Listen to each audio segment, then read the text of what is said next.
Ngayong nalalagay sa alanganin ang ilang senador, partikular ng majority bloc, hindi nawawala ang mga alingasngas ng panibagong kudeta. Lalo't ang isang miyembro ng mayorya, posible pang makulong habang ang isa naman ay nagtatago. Live mula sa TV5 Media Center, nasa frontline ng balitang yan si Mean Los Baños. Mean, anong update sa Senado? Lalo't numinipis na ang mayorya? Julius, alam mo, never say die at hindi talaga nawawala ng pag-asa ang mga taga-minority bloc dahil umaasa pa rin sila na ilang mga senador mula sa majority bloc ang posibleng araw mag-over the backward o lumipat sa minority bloc. Katunayan, itong darating na weekend, Julius, may kakausapin daw ang minority na 2 senador mula sa majority bloc at umaasa sila na sa pamamagitan niyan baka mabuo ang numero sa kanilang inaasam na leadership change. Uuga-uga ang majority at minority bloc ng Senado sa ngayon. 13 ang miyembro ng majority, 11 ang minority. Yun nga lang, si Senator Jinggoy Estrada na may kaso ngayon sa Sandigan Bayan, posibleng makulong. Lalo't non-bailable ang kinasasangkutan niyang kasong plunder kaugnay ng 573 million pesos na umunay kickback niya sa flood control project sa Bulacan. Bukod kay Estrada, isa pa raw nakakasuhan ng Ombudsman Senator Joel Villanueva na isa ring miyembro ng mayorya. Pati si Senator Rodante Marcoleta nahaharap din sa reklamong plunder at indirect bribery. Una namang nagtatago si Senator Bato de la Rosa na may ICC warrant of arrest. Ibig sabihin, posibleng mapilay ang mayorya ng Senado. Kung sakali, ang ngayoy 13-11, baka maging 9-11. Pero para magtagumpay ang isang kudeta, dapat makakuha ng absolute 13 votes para mapalitan ng Senate President. Pero ito, sa programang Story ko ng One News, sinabi ni Senator Erwin Tulfo na may 2 senador umano ang disgusted o nandidiri na sa mga nangyayari sa Senado. Dalawa sa kanila na probably after what happened talagang medyo disgusted din naman, hindi sila makapaniwala. So probably these two, probably we can talk to them over the weekend. Pero still no assurance kung sasama sila. Kung sino ang mga yan, hindi na muna pinangalanan ni Tulfo. Pero ikinwento rin niya na matapos silang mag-walkout sa plenaryo, nakausap nila si Senate President Pro Tempore Loren Legarda. In fairness, si Senator Loren, yung pro tempore nila, went up to our room kasi Mix invited her. Pero wala lang, kwentuhan. Tapos biro-biro, sama ka na sa amin. Lord said, no.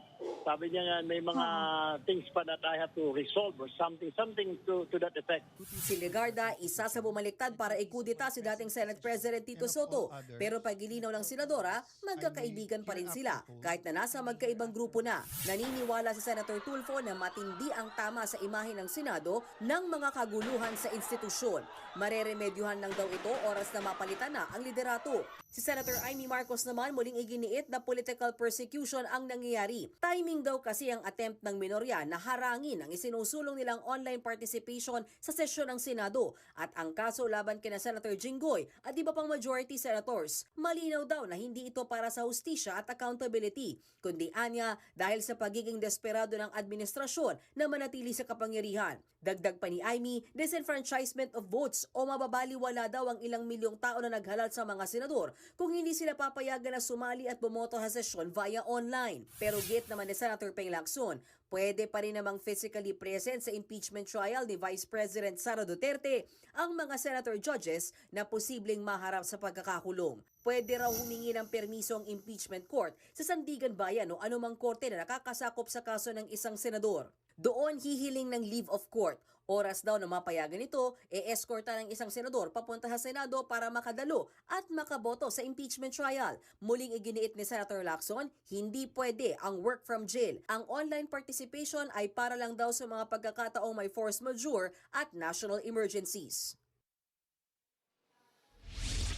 Julius, dahil nauwi nga sa pag-walkout yung diskusyon noong nakaraang Martes doon sa motion kung papayagan ba yung teleconferencing o yung online na pagboto at pag-participate ng mga senador sa sesyon, inaasahan ng mainit na naman na debate sa darating na Lunes. Isa pang dapat abangan dyan, makakabuo na ba ng numero ang minorya at masasagawa na ba yung matagal na nilang pinaplano na kudeta? Lahat ng yan, abangan ng susunod na kabanata. Balik sa iyo, Julius. Mean, paano yan kung biglang mas marami na ang minority bloc sa Senado? Di kapag nagsimula ang impeachment trial at merong motion, sila na ang masusunod. Ano bang kalakaran dito? Alam mo, Julius, ang daming scenarios kasi and some of them first time mangyayari. Kasi kunwari may tumawid na isa ngayong weekend, kunwari lang naman magiging 12 na yung minority block, pero and then magiging 11, tama ba, yung majority. Pero wala pa rin hindi pa rin mabuo ng minority yung 13. So hindi pa rin siya enough para magkudeta. So first time mangyayari na paano nga ba pag nagpantay yung numero or mas malaki yung numero ng minority kaysa sa majority pero hindi maka-13 para magpalit ng liderato. All those things possible na mangyari this coming week. So yan ang sinasabi ng ilang mga senador na first time in the history ng Senado pag nagkataon. At kung sakasakali naman, Julius, na mabuo na kunwari ng minorya yung kanilang 13 at kunwari lang naman, kung sakasakali ay magkaroon ng kudeta this coming Monday at mapalitan yung liderato, maiiba talaga yung simoy ng hangin pagdating dyan sa issue ng impeachment trial ni VP Sara Duterte. Kumbaga, titignan natin yung numero kung saan yung posibleng killing at posibleng boto ng mga senador kung magpapalit ng liderato. Kung mababalik yung dating minorya na sila Senator Amy Marcos, magiging minority ulit sila, hindi na sila majority. And then kung babalik sila Soto as majority block, panibagong pagpapalit na naman yan. O panibagong, hindi lang actually, hindi lang, Julius, hindi lang actually yan sa impeachment. Yung committee chairmanships, hilong-hilo na rin. Dahil kada nagpapalit ng liderato, nagpapalit din ng chairman yung mga committee, Julius. At ito pang balita ngayon na Mayan, si Speaker Cayetano daw ay bumuo ng subcommittee ng Blue Ribbon. Anong pinakaiba nitong subcommittee sa Blue Ribbon Committee? Bakit kailangan pang gawin to?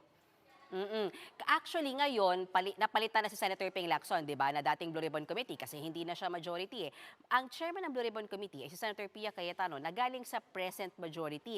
But particularly on the issue of flood control, ang ginawa ni Senate President Alan Cayetano, nagbuo ng subcommittee. Pwede kasi yan, Julius, talaga para sa mga particular na mga issues, hindi lang sigurado kung inayawan ba ni Senator Pia yung issue na yan or meron lang bang gustong pagbigyan sa Senate President Alan Cayetano. But so far, ang malinaw ngayon, pwede talagang bumuo ng subcommittee. And for this instance, yung subcommittee na yan, ang magiging chairman yan, si Senator Rodante Marcoleta. So yung pagdinig ulit sa flood control issue, balik ulit sa mga kamay ni Senator Rodante Marcoleta at siya ang maglalabas ng notices. Inaasahan na sa darating na Huwebes sa susunod na linggo, yung pagtuloy ng pagdinig ng Blue Ribbon Committee under Senator Rodante Marcoleta.